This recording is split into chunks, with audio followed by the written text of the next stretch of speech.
States. Both Britain and America were now ruled by unabashed Freemanites. Margaret Thatcher's program when she came in had 4 planks. Cut government spending, cut tax rates, reduce government ownership and operation of industries or regulation of industry, and have a moderate and stable monetary policy to bring down inflation. Within her first 3 years in office, unemployment doubled in parts of the economy, leading to waves of strikes. Thatcher's personal approval rating slumped to 25%. There were riots in Britain's major cities. Even Margaret Thatcher's admirers had their doubts. The economic performance of the Thatcher government has been mixed.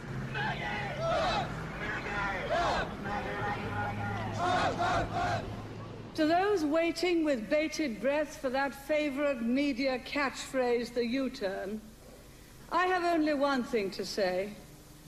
U-turn if you want to. The ladies not for turning. Friedrich von Hayek urged Thatcher to copy Pinochet's economic shock therapy policies. Thatcher replied, "In Britain, with our democratic institutions and with the need for a high degree of consent, some of the measures adopted in Chile are quite unacceptable." Thatcher's profound unpopularity seemed to be proving once again that free market fundamentalism was simply too unpopular, too directly harmful to too many people to survive in a democratic state where governing requires getting the consent of the governed, unlike a military dictatorship. What pulled Thatcher back from the abyss and ultimately saved the project was a crisis. Indeed, it was the ultimate crisis. It was a war. We are here because for the first time for many years, British sovereign territory has been invaded by a foreign power. The government has now decided that a large task force will sail as soon as all preparations are complete. HMS Invincible will be in the lead. Most people in Britain had never even heard of the Falklands. But when Argentina invaded the small group of islands thousands of miles away in the South Atlantic, Thatcher seized her opportunity to prove her credentials as the Iron Lady. Gentlemen, I've just heard that the white flag is flying over Stanley. The war was over in less than 3 months. As the troops returned to Britain, a wave of patriotic celebrations swept the country. Thatcher won the 1983 elections with a massive majority. She could now push through a form of the economic shock therapy witnessed in Chile.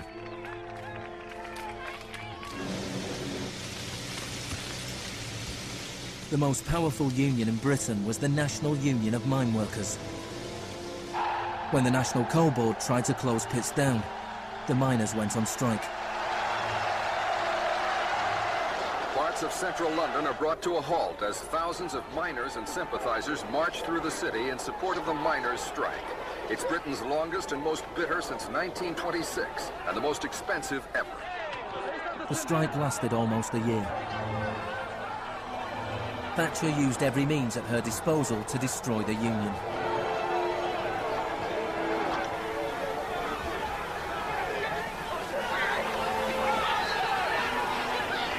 Eventually, the miners were defeated. Thatcher used this victory to bring the Chicago School Revolution to Britain. A series of glossy commercials promoted a massive program of privatizations. Thatcher sold off the steel industry, water, electricity, gas, telephones, airlines, oil. Public housing was sold off. Council services put out to tender. In 1986, Financial and banking services were deregulated. It was called the Big Bang. No one here tonight needs reminding that the Big Bang is only a beginning. In Britain, before Thatcher, a CEO earned 10 times as much as the average worker. By 2007, they earned more than 100 times as much.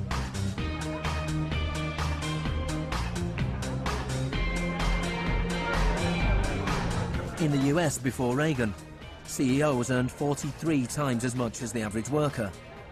By 2005, they earned more than 400 times as much. Friedman openly acknowledged the importance of Thatcher and Reagan in the spreading of Chicago school policies around the world. The coincidence of Thatcher and Reagan having been in office at the same time was enormously important for the public acceptance worldwide of a different approach to economic and monetary policy. Thank you very much. What I'm describing now is a plan and a hope for the long term. The march of freedom and democracy, which will leave Marxism, Leninism on the ash heap of history as it has left other tyrannies which stifle the freedom and muzzle the self-expression of the people.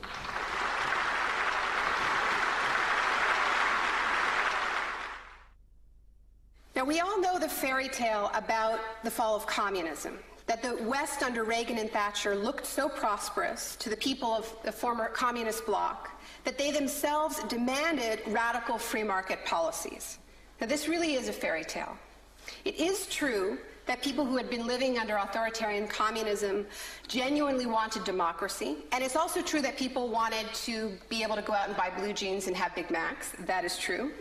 But that does not mean that they wanted the kind of Wild West capitalism of oligarchs gone mad and no social protections that so many Eastern Bloc countries actually ended up with and suffer under to this day.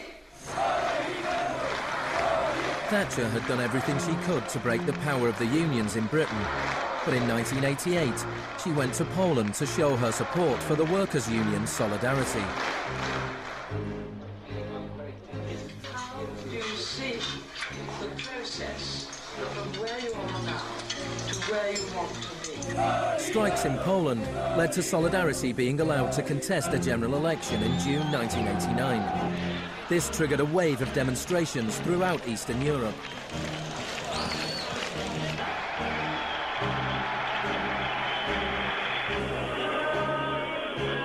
In the past, the Soviet Union had used military force to crush democratic movements. But the Soviet Union had a new type of leader, Mikhail Gorbachev, who was committed to glasnost and perestroika. He talked about a third way, a gradual transition to Scandinavian-style social democracy, something between free market capitalism and communism. Gorbachev charmed the public and politicians of the West. He's a bold, a determined and courageous leader. Gorbachev stood and watched as one by one the old communist regimes collapsed.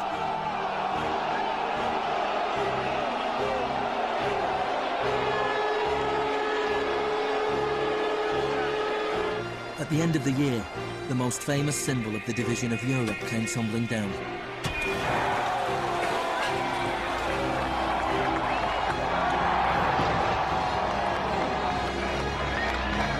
For Friedman and the Chicago boys, a whole new world opened up. In the Soviet Union, Gorbachev was hoping to gradually reform the Russian economy.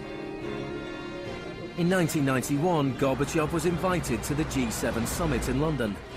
He was hoping for financial support for his gradual economic reforms.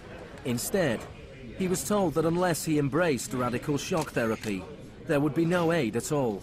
That's not a little close. The next month, there was a coup attempt against him.